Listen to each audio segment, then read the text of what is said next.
Hello students, welcome to RS Group of Schools. I am Gaurav Sharma, your computer teacher. Today we are going to start a new topic of your syllabus. आज हम आपके syllabus के new topic को start करने जा रहे हैं, तो चलिए देखते हैं. Now today's topic is components of computer. Components of computer में हम आपको पिछली क्लास में बता चुके हैं कि components of computer hardware, software and computer user होते हैं, जिसमें से आज हम उसका पहला कंपोनेंट जो हार्डवेयर है उसके बारे में बात करने जा रहे हैं. तो firstly we see what is the definition of hardware. The electronic and mechanical components that make up a computer are called hardware. All computer system contains 4 type of hardware components. Electronic और mechanical components जिससे कि computer बनता है, जिनके द्वारा मिलकर के computer बनता है, वो हार्डवेयर कहलाते हैं. और ये 4 टाइप के होते हैं, जिसमें से फर्स्ट है हमारा input device, second output device, third computer processor and fourth is secondary storage device. ये 4 टाइप के आपके हार्डवेयर कंपोनेंट्स हैं जिनकी मदद से हमारा कंप्यूटर बनता है. इन चारों में से चारों का होना इम्पोर्टेंट होता है. अगर एक भी चीज़ मिस है तो आपका सिस्टम जो है वो पूरी तरीके से कंप्लीट नहीं हो पाएगा. तो फर्स्ट हमारा टॉपिक है यहाँ पर अब इनपुट डिवाइस. तो what is input device we discuss here. Input device a part of computer system through which we feed the data is called input device. Input device एक कंप्यूटर सिस्टम का part है जिसके द्वारा हम computer में data को feed कराते हैं, मीन्स इनपुट कराते हैं. For example keyboard, mouse etcetera. ये जो भी डिवाइसेस हैं ये सभी डेटा को इनपुट कराने के लिए हमारे सिस्टम पे प्रयोग करी जाती हैं. इसी तरीके से नेक्स्ट है हमारा output device. Output device is a unit of computer system with the help of which an information is displayed on to the user. Output device जो है वो कंप्यूटर सिस्टम का पार्ट है जिसमें कि इंफॉर्मेशन जो है वो डिस्प्ले करी जाती है. It is also as a communication link between the computer and the computer user. ये एक तरीके की कम्युनिकेशन लिंक भी है क्योंकि ये कंप्यूटर यूज़र और कंप्यूटर के बीच में डेटा को ट्रांसफ़र एक तरीके से, मतलब जो यूज़र है वो इसी के द्वारा ही डेटा को देख पाता है. तो इसको हम एक तरीके की कम्युनिकेशन लिंक भी कह सकते हैं. जैसे हमारे 2 लोग अगर बात करते हैं तो उनके बीच में एयर जो है वो कम्युनिकेशन मीडियम का काम करती है. इसी तरीके से ये भी एक तरीके का कम्युनिकेशन लिंक है. कंप्यूटर और यूज़र आपस में बात कर रहे हैं तो आउटपुट डिवाइस को उसमें ज़रूरत पड़ती है. उसी के द्वारा ही हम उसकी वॉइस को सुन सकते हैं, या कोई टेक्स्ट वगैरह है, इमेज है, तो उसको देखने के लिए, डिस्प्ले करने के लिए भी आउटपुट डिवाइस की ही जरूरत पड़ती है. इसके एग्जांपल है monitor, printer etcetera. Next is computer processor. The example of processor is CPU. Computer में प्रोसेस करने के लिए हमें प्रोसेसर की जरूरत पड़ती है, जिसका एग्जांपल सीपीयू है. CPU is the brain of computer system. It consists of control unit, arithmetic logical unit and memory unit. CPU जो है वो 3 चीज़ों से मिलकर बना होता है. Control unit, arithmetic and logical unit and last is memory unit. The function of CPU, जो CPU है उसके फंक्शन क्या क्या होते हैं. To store data and instruction, to control the sequence of operation and to carry out the processing. जो CPU हमारा है उसके 3 मेजर फंक्शंस हैं, जो कि जिसमें सबसे मेन है हमारा प्रोसेसिंग कराना. सबसे मेन काम क्या है? प्रोसेस कराना. जो भी डेटा हम उसको इनपुट कर रहे हैं उसको वो प्रोसेस करता है और उसके बाद में हमारी आउटपुट डिवाइस में उसको आउटपुट दिखाता है. और उसका दूसरा फंक्शन क्या है? Store data and instruction. जो हमारी स्टोरेज डिवाइस है उसमें डेटा और इंस्ट्रक्शंस को स्टोर कराना, और जो स्टोर किया हुआ डेटा है उसको लेकर के बाहर वापस से रिट्राइव कराना. इस टाइप का फंक्शन भी सीपीयू ही करता है. इसी तरीके से to control the sequence of operation. आपने देखा, आपको मैंने बताया अभी कि जो सीपीयू है उसका एक पार्ट कंट्रोल यूनिट भी होता है. तो उस कंट्रोल यूनिट का फंक्शन क्या है? To control the sequence of operation. जो भी ऑपरेशंस उसमें परफॉर्म हो रहे हैं हमारे सिस्टम में, उनका एक सीक्वेंस बनाता है कि किस सीक्वेंस में कौन सा ऑपरेशन परफॉर्म होना है, उसकी प्रायोरिटी वाइज उसको वो परफॉर्म कराता है। तो ये सारे वर्क जो है वो हमारे सीपीयू के होते हैं। Next is secondary storage device. Secondary storage device is used to store the data permanently. We can store data on it for future use. Secondary storage device जो है वो डेटा को परमानेंटली स्टोर करने के लिए यूज करी जाती है।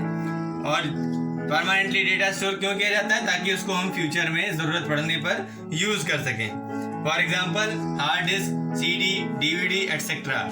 जो हार्ड डिस्क हमारा है ये एक मेजर पार्ट है सेकेंडरी स्टोरेज डिवाइस का, जो सबसे ज्यादा हमारे कंप्यूटर सिस्टम पे मेन पार्ट के रूप में इसको बोला जाता है।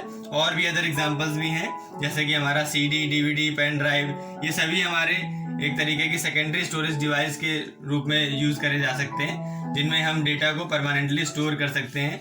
ज़रूरत पड़ने पे इसको कुछ समय के बाद या काफ़ी समय तक इसको स्टोर करके रखा जा सकता है और ज़रूरत पड़ने पे उसको रिट्राइव भी किया जा सकता है। तो इस तरीके से ये हमारे हार्डवेयर के 4 कंपोनेंट्स हैं जिनको हमने अभी डिस्कस किया। नेक्स्ट हमारा है software. Now see what is software. Software is a series of instruction that tells the hardware how to perform task. Software जो है वो एक सीरीज ऑफ इंस्ट्रक्शन होती है, निर्देशों का एक सीरीज है जो कि हार्डवेयर को ये बताती है कि किस तरीके से किसी टास्क को परफॉर्म कराना है। Without software hardware is useless. Software अगर नहीं है तो हमारा जो हार्डवेयर है उसका कोई यूज नहीं है। अगर हम सोचें कि हम हार्डवेयर डिवाइस लेकर के कंप्यूटर सिस्टम ले आएं और उसमें कोई भी सॉफ्टवेयर इंस्टॉल ना कराएं तो हमारे लिए वो कंप्यूटर सिस्टम किसी काम का नहीं है, वो कोई भी वर्क परफॉर्म नहीं कर पाएगा। The parts of software are system software, application software and utility software. Now we see what is system software. Now see what is system software. System software are programs that directly interact with the hardware. System software वो programs हैं जो कि hardware से directly interaction रखते हैं, directly उससे communication करते हैं। For example operating system. Operating system जो है वो हमारे सिस्टम सॉफ्टवेयर का सबसे मेन एग्जाम्पल है, और ऑपरेटिंग सिस्टम के बिना हमारा सिस्टम जो है वो वर्क नहीं करेगा। तो हम ये भी कह सकते हैं कि सिस्टम सॉफ्टवेयर के बिना हमारा सिस्टम कोई भी प्रकार का काम नहीं कर पाएगा। ये सॉफ्टवेयर हमारे सिस्टम के लिए मैंडेटरी होता है। Next is application software. Application software. Application software consist of programs design to perform specific task for user. Application software जो हैं वो एक तरीके से हम कह सकते हैं ऑप्शनल भी होते हैं। हम ज़रूरत पड़ने पे अपने सिस्टम पे इनको इंस्टॉल करते हैं, जैसी ज़रूरत होती है उस टाइप का हम एप्लीकेशन सॉफ्टवेयर अपने सिस्टम पे इंस्टॉल कर सकते हैं। और ये जैसा कि आपको डेफिनेशन में बताया कि it is design to perform specific task for user. ये क्यों डिज़ाइन किए जाते हैं?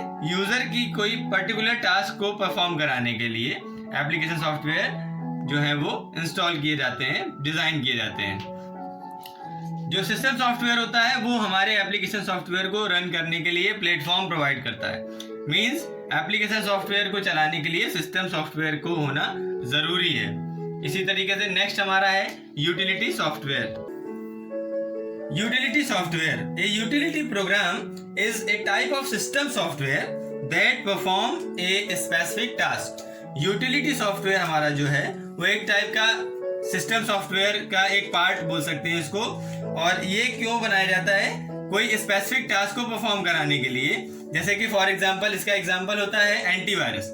एंटीवायरस जैसे हमारा एक सॉफ्टवेयर है जो कि हम सिस्टम सॉफ्टवेयर की तरह इसको यूज करते हैं, लेकिन ये ऑप्शनल है। हम जरूरत पड़ेगी, अगर हमें नीड है तो हम उसको इंस्टॉल कर रहे हैं, नहीं तो नहीं कर रहे हैं। लेकिन ये वर्क जो है वो एज ए सिस्टम सॉफ्टवेयर, जैसा कि सिस्टम सॉफ्टवेयर मैनेजिंग वर्क करता है, कंट्रोलिंग वर्क करता है, इसी तरीके से हमारा यूटिलिटी सॉफ्टवेयर जो है वो भी वही वर्क करता है। और एप्लीकेशन सॉफ्टवेयर के एग्जांपल्स जो होते हैं वो हैं हमारे, जैसे फॉर एग्जांपल कोई भी एप्लीकेशन, जैसे कि हमारा MS ऑफिस है।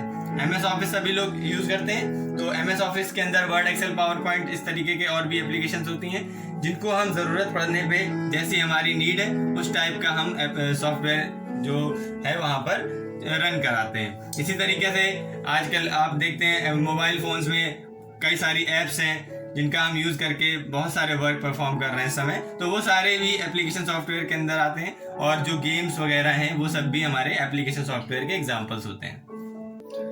Now we see what is computer user. The person who communicate with a computer is called user. वो पर्सन जो हमारे कंप्यूटर से डायरेक्टली कम्युनिकेट करता है, कंप्यूटर सिस्टम से डायरेक्टली कम्युनिकेट करता है, वो जो है कंप्यूटर यूज़र कहलाता है। यूज़र कोई भी हो सकता है, हम लोग भी हो सकते हैं, या अगर कोई अदर डिवाइस है वो अगर हमारे सिस्टम को उस समय इंटरेक्ट कर रही है, यूज़ कर रही है, तो उसको भी हम एज ए कंप्यूटर यूज़र बोल सकते हैं, जिसके थ्रू कोई पर्टिकुलर पर्सन उस डिवाइस को रन करा रहा होगा, तो वो डिवाइस उस सिस्टम के लिए यूज़र हो जाएगी, और जो डिवाइस है उसके लिए यूज़र वो पर्सन हो जाएगा। इस तरीके से जैसे कि हम यहाँ पर एक डायग्राम देख रहे हैं, इसमें हमें पूरा एक हायरार्की दिखाई गई है किस तरीके से हमारे हार्डवेयर से यूज़र इंटरेक्ट करता है। बीच में application software and system software को दिखाया गया है। जो यूज़र है वो एप्लीकेशन सॉफ्टवेयर का यूज़ करता है, और एप्लीकेशन सॉफ्टवेयर जो है वो सिस्टम सॉफ्टवेयर के हेल्प से रन होते हैं, और जो ये पूरी प्रोसेस है वो हमारी डायरेक्टली फिर हार्डवेयर से इंटरेक्शन होता है, और जो भी हमें वर्क परफॉर्म कराना है वो कंप्लीट हो जाता है। इस तरीके से हमारा यूज़र हार्डवेयर से इंटरेक्शन कर पाता है। तो ये दीज आर द कंपोनेंट्स जो हमने आज देखे, ये हमारे कंप्यूटर सिस्टम के कंपोनेंट्स थे, hardware, software and computer user. इनके वर्क क्या क्या थे ये हमने आज डिस्कस किया। So students, these are the topics which we have covered today. In our next video we will start the new topic of your syllabus. तब तक के लिए keep studying and be happy always. Thank you.